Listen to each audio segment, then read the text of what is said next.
Hello. Happy Thursday to you. I hope your week is going great so far, but I know if it hasn't, I am here to cheer you up because you know I am Michael Matthew and I'm here to only bring you that fire and an amazing show here with the greatest show. You know what it is, baby. These are the Braves. And these are the Braves. These are the Braves. You know what it is.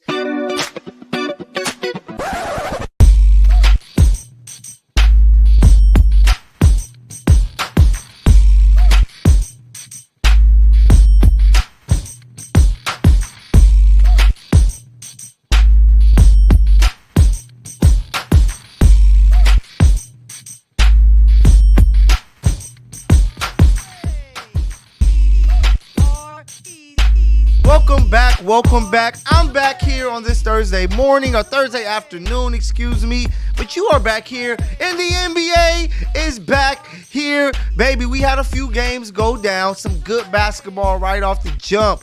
The Nuggets look great. The Suns doing their thing, were able to pick up a win. Hey, the Suns tonight, they are here in LA. They are going to be taking on the Los Angeles Lakers. I can't wait. I'm going to be rushing home after this show. But you know, we got to start this show off with a banger. And I'm giving it to you right away. So you can say that I didn't tell you, but I'm giving you my NBA predictions, baby. So we're going to start right there at the top. Who do I have winning the MVP award?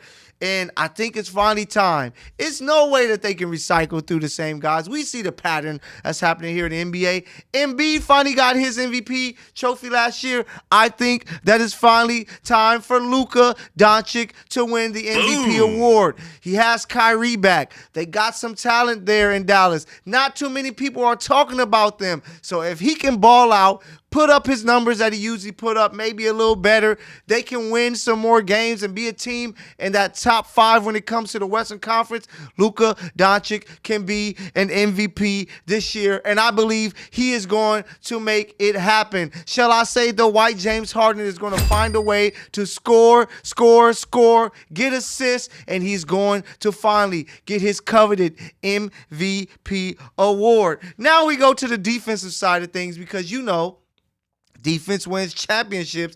Though the Nuggets were able to score a lot of points and Jokic does his thing, getting triple-doubles and all, their defenses will put them over the top. And my defensive player of the year, I'm sticking here, baby. Tinseltown. I'm sticking with Anthony Davis. And I know a couple nights ago to open up everything, you know, he didn't finish the first half strong. But defensively, he did a solid job for the most part until Jokic got things going late. And Jokic is just hard to stop. But I think that AD is going to be ready to go. He's going to hear the naysayers, and he's going to be somebody competing for the MVP award. But I think this is the year that he is the Defensive Player of the Year award, blocking shots, getting steals, setting the tone for a Lakers team that will once again be a top 4 team in the Western Conference. So I have Anthony Davis as my Defensive Player of the Year. And at first, I didn't believe. For my Rookie of the Year, I was like, I believe that Scoot is going to emerge and he's going to show out. I was in the building last night, Crypto.com Arena, when he played the Clippers,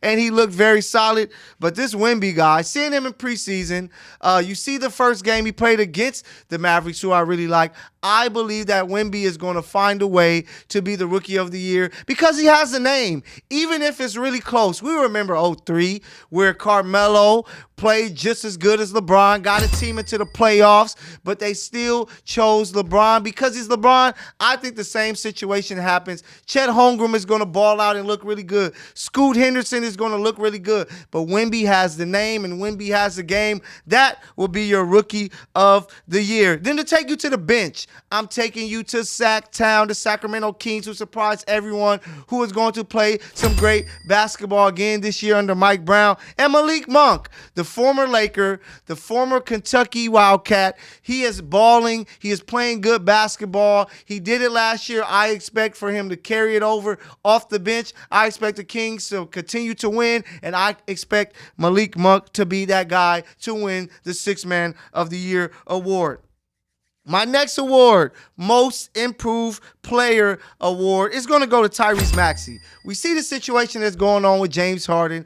Is he going to stay on the Sixers, or will they eventually trade him? We don't know as of yet. But Tyrese Maxey, I believe that this is the year he takes that jump to where they're going to be like, hell, we don't need James Harden. We got the next guy on our team that fits perfectly with Embiid. I believe that Tyrese is going to average 22 plus points. He's going to get his fair share of assists. He's going to have a lot of big-time moments, and I have Tyrese Maxey as my most improved player of the year. The coach of the year, I don't know if this is a surprise. He has a talent. He has players, a team that won a championship recently. I'm going with Adrian Griffin. First year there with the Bucks, I believe with Giannis, with Dame, with Middleton, with Brook Lopez. He has a team that's going to win a lot of games there in the Eastern Conference. They're going to be top 3, top 4 for sure, and I believe that he will win that award because a lot of people are going to be surprised how well he's going to get them to play. My surprise team of the year, it has the MVP on it,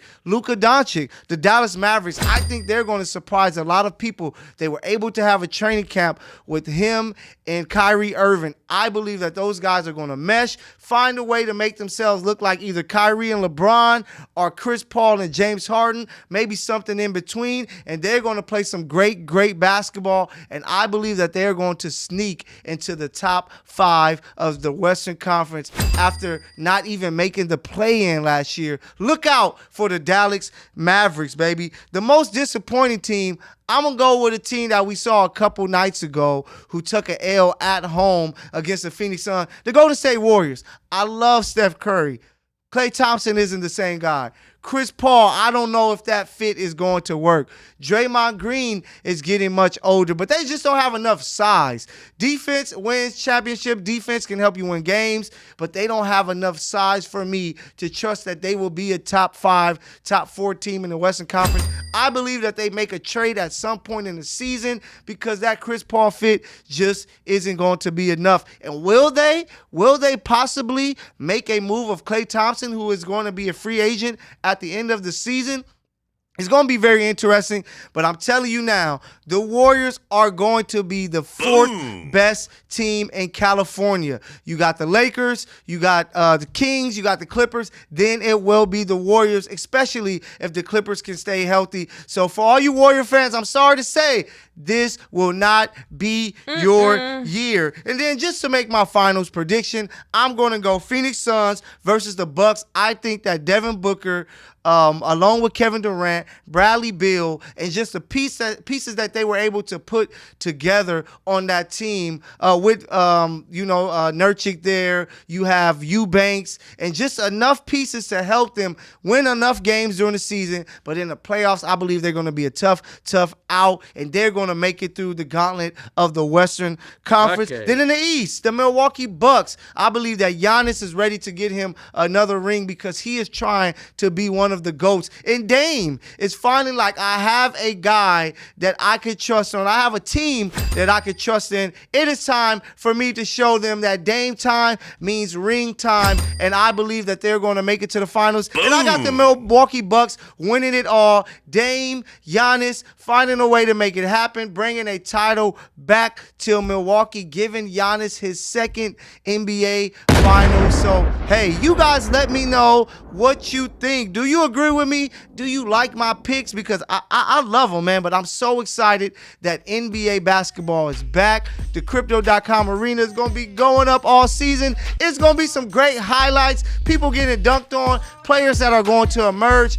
I am all in, and I hope you are too, because I have more to give you to make sure that you're all in when you're tuning into your favorite show, The Breaks, with Michael Matthew here. So make sure that you guys are back with me. I need a break because I'm giving you fire. Go to Vegas, put this stuff in right now as we speak to get you some money, but I need a break. You need a break. Let's come back to The Breaks in just a few minutes.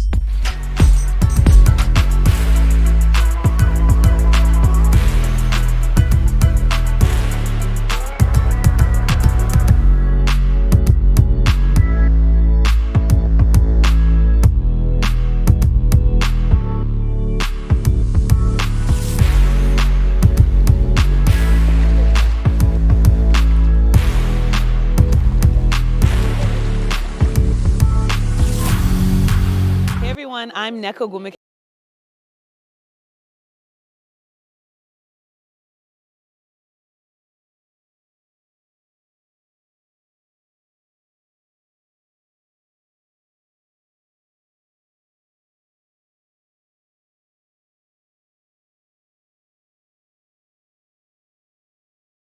Hey, I'm Neko Gumike with the LA Sparks, and you are watching Infanity Television.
Profanity Nation.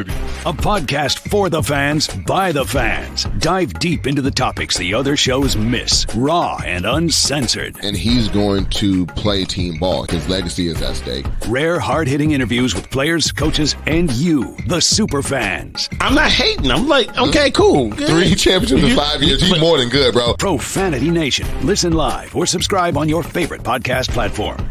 What's up, y'all? It's your girl, Chanel Gwimike, and you're watching Infanity Television. Boom. Shout out Infanity Television. This is Juju Watkins. See y'all.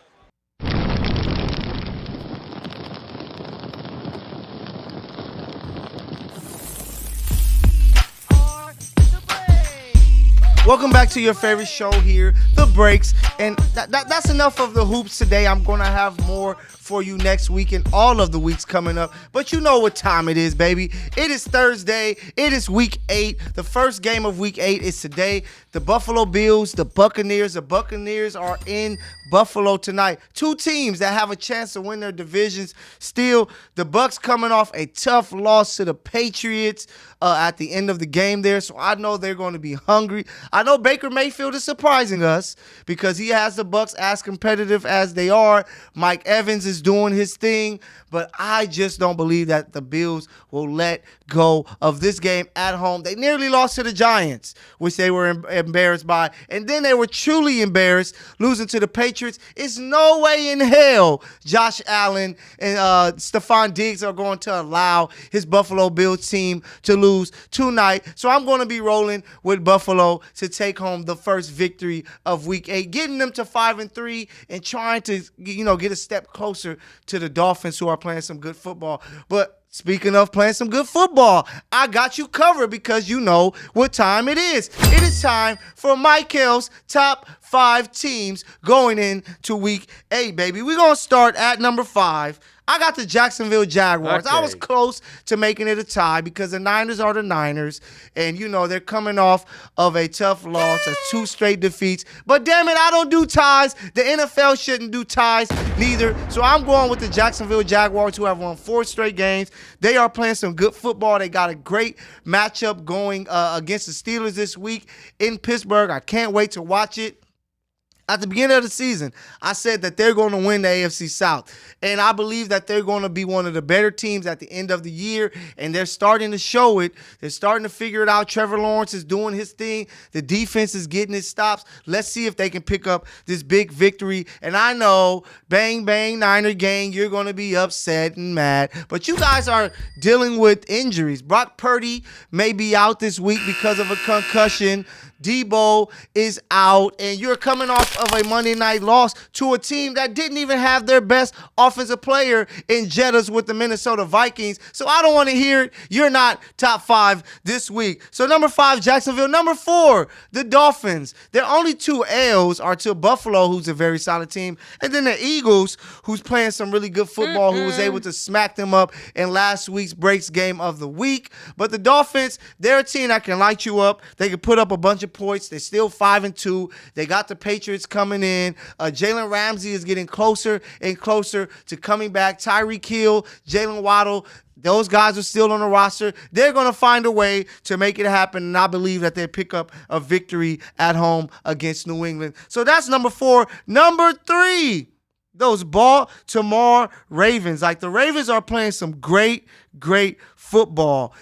Lamar Jackson is doing some great things. They're finding ways to run the ball. Gus Edwards is also catching the ball, which he rarely does, and he caught one last week for an 80-yard gain. The Ravens are playing some great football. The defense is getting stops. Lamar has some weapons. Zay Flowers. You got Bateman. You got Aguilar, Odell Beckham, Mark Andrews, one of the better tight ends of the league. The Ravens look like a very dangerous team, and I believe before the season I picked them to win that division, and it looks like they're going to do exactly that. But I know it's week 8, but shout out to Lamar Jackson. Shout out to the Ravens, John Harbaugh. They are playing some great football. Let's see if they keep it up. I'm looking at the schedule. They have a bye this week, which is great for them. So they get to rest. They don't. They're going to be playing pretty much a bye. They play against the Arizona Cardinals. That is a bye. They're going to win. They're going to find a way to get to 6-2. So the top 2 teams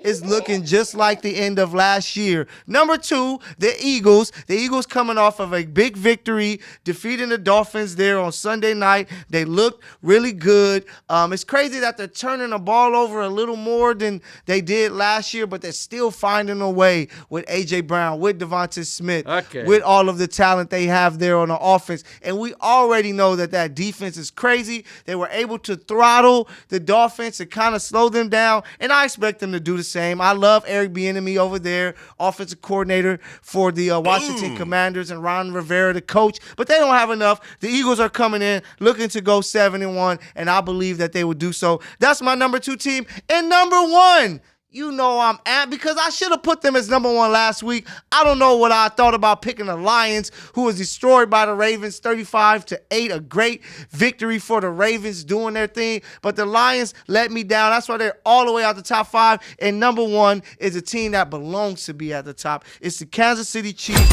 who are dominating. They're playing good football offensively, defensively, and special teams. They added McCall Hartman back. He comes in, 50-yard punt return. Patrick Mahomes is looking like he could possibly be back of the MVP award when it comes to that group there with him and Tua and maybe Christian McCaffrey and Brock Purdy if you want to throw him in. But the Chiefs look dangerous because their offense is starting to figure it out, and they're only going to get better every week with those receivers. But you have Patrick Mahomes, who is the best quarterback in the league and possibly of all time that we've ever seen. Then you have Travis Kelce, who's out there getting 100-plus yards in the first half against a Chargers team. And then, you know, they're still figuring things out offensively, but they're still a top 5 scoring offense. The defense is top 5, stopping people, causing turnovers, getting 5 sacks last week against Justin Herbert. That team is looking tough. And I got to show love to the kicker, Mr. Butt Kicker.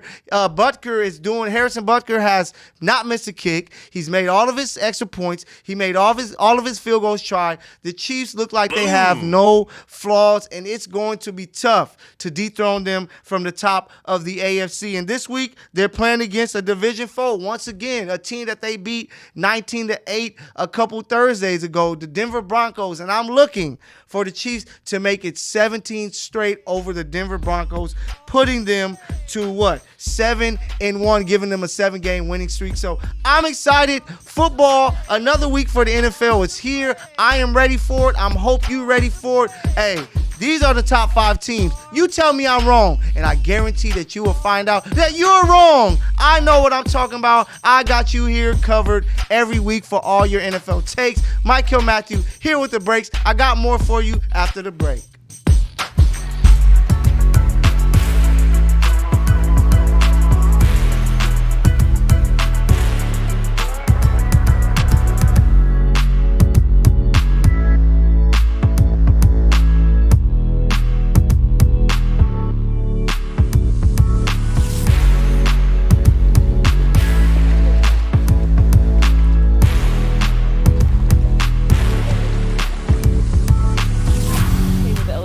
Sparks, and you are watching Infanity Television.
Profanity Nation. A podcast for the fans, by the fans. Dive deep into the topics the other shows miss. Raw and uncensored. And he's going to play team ball. His legacy is at stake. Rare, hard-hitting interviews with players, coaches, and you, the super fans. I'm not hating. I'm like, okay, cool. Good. 3 championships in 5 years. You're more than good, bro. Profanity Nation. Listen live or subscribe on your favorite podcast platform. What's up, y'all? It's your girl, Chanel Gwimike, and you're watching Infanity Television. Boom. Shout out Infanity Television. This is Juju Watkins. See y'all.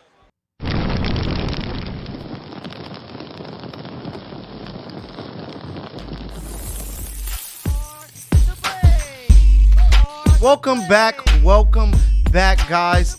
You know, the NFL, I could talk about it all day, every day, but it's not the craziest week when it comes to matchups. But I know some nice games that are going to be going on in the football world. So you just got to get your backpack, get your notebooks, get your pens and pencils, and I hope you are ready for Breaks University, baby. I got to start off. I'm here in Southern California, Los Angeles, to be exact, at the beautiful Infanity TV studios. Make sure that you guys check out infanitytv.com, where you can go to the store, get you some merch, look fresh. You can walk around with the breaks on your chest, and if I find you, I'm signing it for you. I got you covered, baby. But we're taking you Breaks University, where, speaking of a team that's breaking a lot of things, which is breaking a lot of people's hearts, the USC Trojans.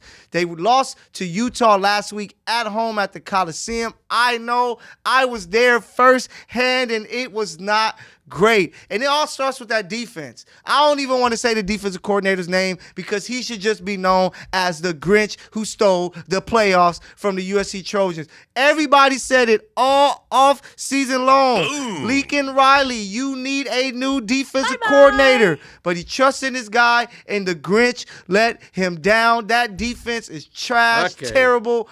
After giving up 48 points to Notre Dame, they gave up 30-plus to Utah, and it went down to the end. Caleb took them down, being Superman, got them a touchdown, but the defense gives up the yards to allow an easy field goal. Now the USC Trojans are the 24th ranked team. They're going to be playing at Cal this weekend. It doesn't really matter because they're not playing for a national championship this year. But you got some good games this week. Georgia, Florida, they're in Gainesville, or in Jacksonville, a great rivalry game. Make sure you tune in for that. BYU is at Texas. We might see Arch Manning on the field playing. I hope we do, because he's been hyped up. Let's see, is he the next great Manning? But the Pac-12 has a game of the week for me. Oregon at Utah. One of these teams can keep their college football playoff hopes alive if they can win this game. I like Oregon, but it's going to be a great, great game. Duke at Louisville. Louisville looking to pick up another victory over a ranked team after beating Notre Dame a couple weeks ago. But, man, it's going to be some great football, but I can't wait. Saturday, a couple days from now, Colorado is here in Southern California. They're going to be in Pasadena, the Rose Bowl. Prime, Shadir Sanders. It is going to be some great football. It's going to be crazy because you have the great offense of Colorado versus the very stout defense of the UCLA Bruins, who are number 23, who made a change at quarterback to Ethan Garbers. So let's see how that game is going to turn out. But I already know the atmosphere is going to be crazy. It's a 4 o'clock game. If you are free on Saturday, tap in. I will be in the building. I can't wait for it. It is going to be fun. But that's it. You can put your backpack down. School is out. School is done. Enough of Breaks University. But I got to give you somebody who is breaking all the rules. And you know who that is? It is the guy, Micah Parsons. I got to take you back to the NFL because Micah Parsons deserved to be thrown in jail for his take. And I have to say it. Just because you are a sports player doesn't make you a great analyst, doesn't mean that you see all of the game better than any analyst, because you got some guys that are good put on TV, have podcasts, who gives terrible takes, and your guy Micah Parsons was one of them because he stated his top 5, which cannot compete with mine. He has the Eagles number 1. I can't complain. He has the 49ers number 2. They just lost 2 straight. I don't get it.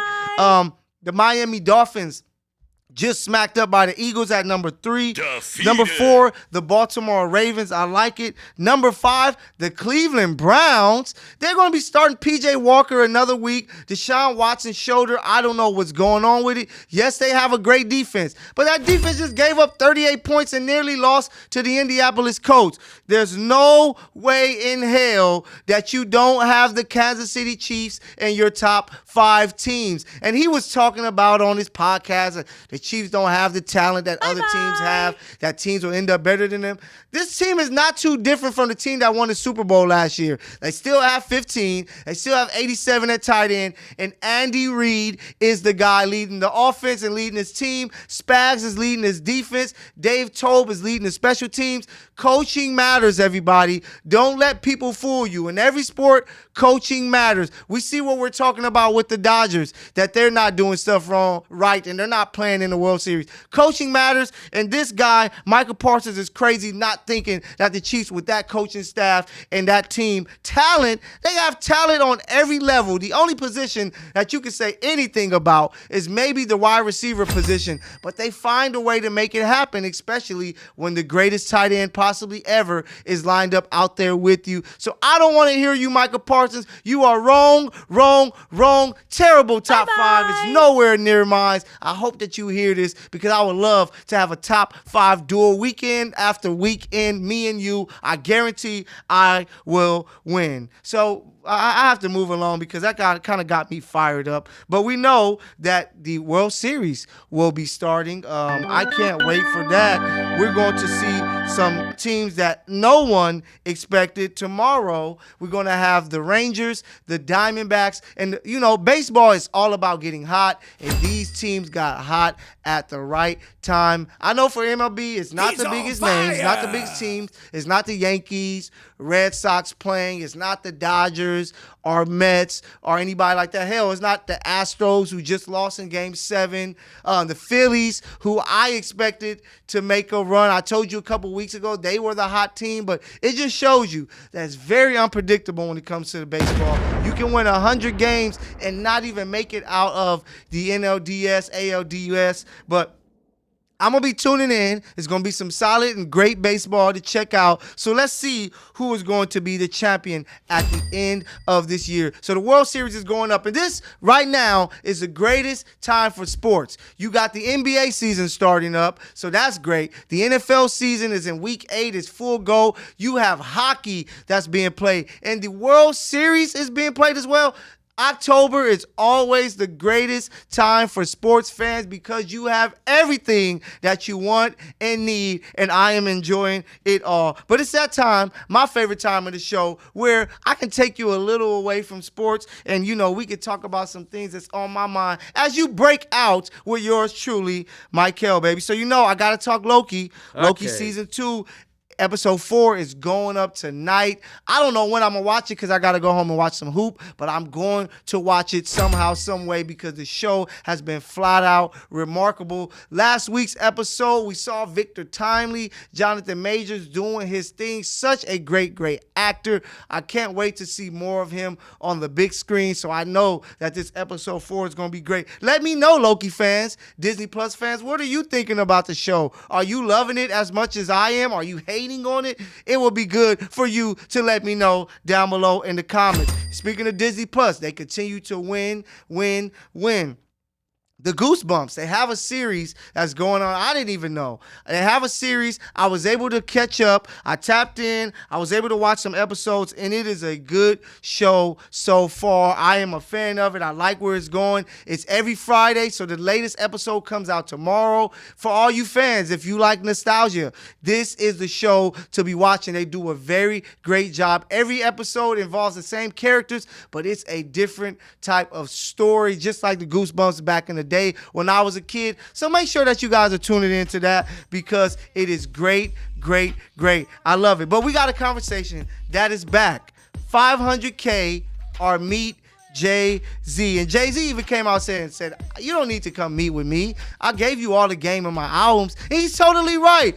Who wouldn't take 500K? I hear a bunch of people coming out talking about, oh, I would take the sit down. But most of you guys already got money. Ray J, Rick Ross, and a couple others. You guys already got money. But damn it, best believe, if I can get 500K, I am taking the 500K. Because guess what? 500K for me is going to lead to more money and more money and more money to where I'm going to be able to go and meet Jay-Z myself. Hell, I already met Jay-Z. I met him at Crypto.com Arena the day that LeBron broke the record, so I don't need that. Give me the 500K, and you take the 500K if it's offered, because Jay-Z is a cool guy, but he's not enough. So I thank you this week for tapping in with yours truly, Mike Hill Matthew here with your show, The Breaks. I got to get out of here. The Lakers are about to play. Loki is coming. It's going to be so much fun. I'll catch you next week. Peace.